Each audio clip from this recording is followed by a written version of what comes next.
Hey, it's Michelle Hallman with the Joplin Area Chamber of Commerce. I'm here today with David Ponraj, the CEO and founder of Startup Space. He'll be one of our speakers at the upcoming Joplin Regional Innovation and Tech Summit. So, without further ado, David, I'd like to go ahead and welcome you. Can you get started by just telling us a little bit about what you do and who you are? Absolutely. So I am thrilled to be joining the summit. I would like to just start off by saying that I'm from Tampa Bay, Florida. I started this business, which is Startup Space, to help entrepreneurs find access to resources in their communities. Starting a business is already really hard, but on top of that, entrepreneurs have blinders on. We're focused on shipping, talking to customers, building the products, etc. And sometimes it's really hard to find what's in the community around you. I built Startup Space to make it simpler for entrepreneurs, and I built on my own personal story of how hard it was with my first business. And today we're in 70 different cities across the US, supporting over 20,000 entrepreneurs find access to resources and simplify starting a business. And I love your story so much of how you came to that journey, really. Can you share a little bit about how you got to the space of starting Startup Space? Yeah, absolutely. So my first business, it sadly crashed and burned. However, I did not want to lose the opportunity of that really painful lesson learned. So after 4 years of trying, I had to close that business down. But I wrote down what are all the reasons it failed. And at the very top of that list was that I was not able to find my local community or my local village. And so I said, okay, how would we go about finding your local resources in your community? And so I built an app that simply connects you to the local support organizations. However, as I went around the country, I found that there were so many other wonderful organizations that do the similar work. And so we've partnered in all of these cities by pivoting and adapting, which all small businesses, when they start off, have to do. By pivoting, being able to now create enormous value for our customers. We're also trying to make it simpler for small businesses. And that pivot made a big difference. And today we're able to really build on that and work alongside local partners to simplify access to resources. And I love one of the things you talked about was great data is incredibly powerful so that you take the right action. Can you share a little bit about what that means for communities, for entrepreneurs, and how they can really decide if those programs are working and what to do with all that information? Yeah, a great question. In fact, that's one thing that I found was a gap in nonprofit and in government. When you look at how corporate organizations make decisions on investments, etc. And so I said, why don't we build this data analytics and data-driven decision making right into the platform? So you remove the barriers to having to download content, create pivot tables, and by the time you do all this setup, you've lost a lot of time and the motivation to do this very insight-driven work.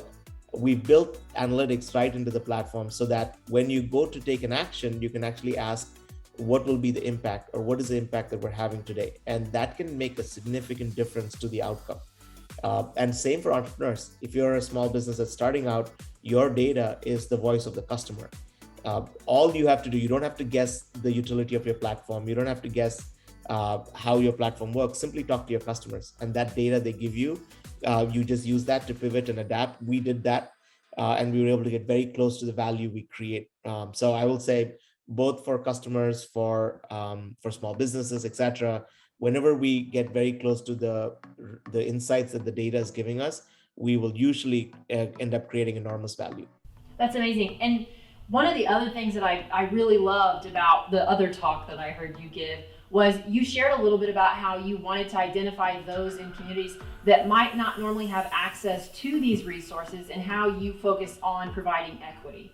Can you share a little bit about that? Yeah, so now you've hit on something that I'm very passionate about. In fact, our mission statement is to work with underrepresented communities and make access inclusive and equitable, and use that as a journey to wealth creation for entrepreneurs.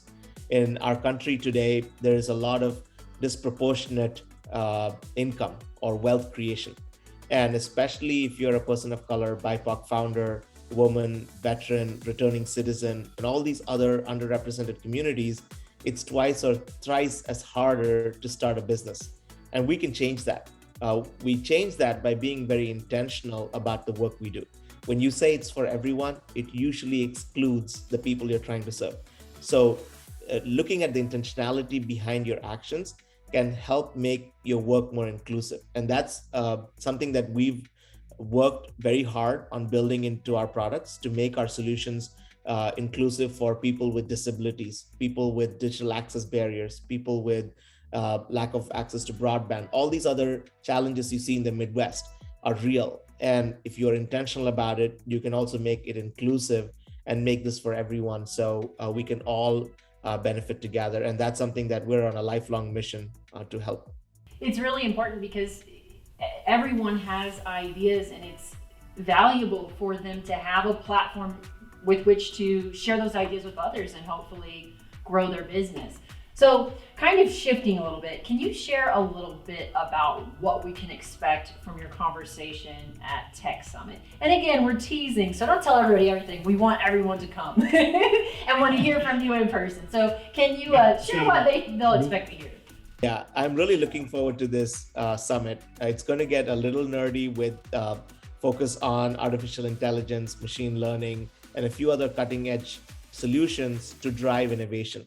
And innovation is just looking at the same activities we do and doing it slightly better or slightly differently to get different outcomes.